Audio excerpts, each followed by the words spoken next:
I'm joined now by Congressman Jerry Nadler, chairman of the Judiciary Committee. Thank you for joining me. First, your reaction to the release of Paul Manafort from prison? Well, it's highly suspicious. It seems to be another step in the politicization of the Justice Department, where the president's friends, people the president supports, are treated one way and everybody else is treated the other way. Just another example, like the outrageous decision to drop the prosecution of Michael Flynn after he stood up in court and swore under oath that he was in fact guilty. This is unprecedented, and we have a real problem with the Justice Department being subverted and politicized to be the personal agent of the president instead of the Department of Justice of the United States. We reported the history of Bill Barr and this committee you run. Are there any plans to have Mr. Barr come back in to address all of this? Well, yes. He had agreed to come in and testify before the committee on March 31st, as you pointed out, and that was put off. We've been in communication with them. And now that the District of Columbia has extended the stay-at-home order till June 8th, we are saying that we expect to see Barr in front of our committee on June 9th, the very next day. Well, that's new. Is that something that you have reason to believe he will agree to?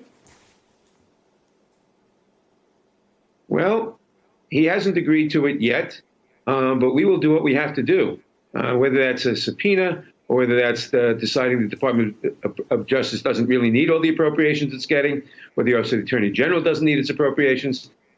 We cannot have a situation where the Attorney General just thumbs his nose and the administration holds Congress in contempt.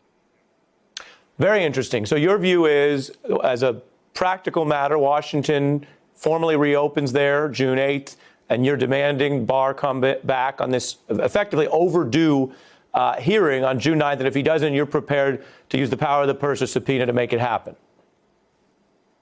We're prepared to do whatever we have to do. We will consider all those methods. Understood. Let me remind viewers, you know the issues well, of course, what happens when you keep score of some of the more serious convictions from the Mueller probe. I want to put up on the screen some of the top convicted Trump advisors.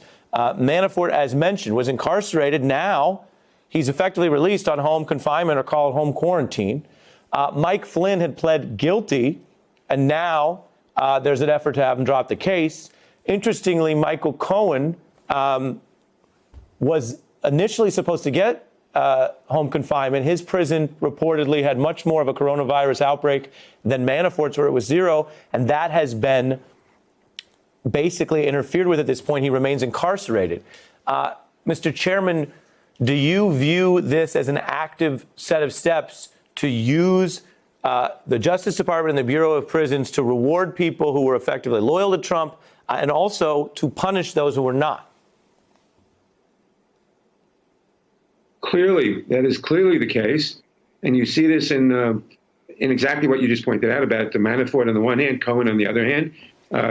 Flynn, the attempt to reduce the sentence of Roger Stone, step after step after step to make the Justice Department not a Department of Justice of the United States, but simply a handmaiden of the president. And the president says so. The president comes out and says, we're going to look at the crimes committed by the investigators. We're going to investigate other things.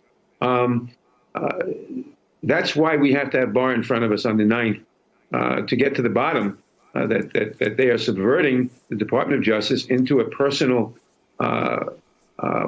agent of the president and subverting justice.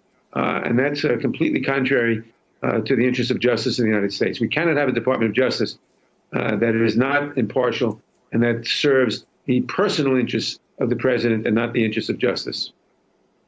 Will you seek to hear from any of these prosecutors as well? We're in discussion with a number of individuals, and that may very well happen. Hey, I'm Ari Melber from MSNBC. You can see more of our videos right here, or better yet, subscribe to our YouTube channel below. You could have been anywhere in the world, but you're here with us, and we appreciate that.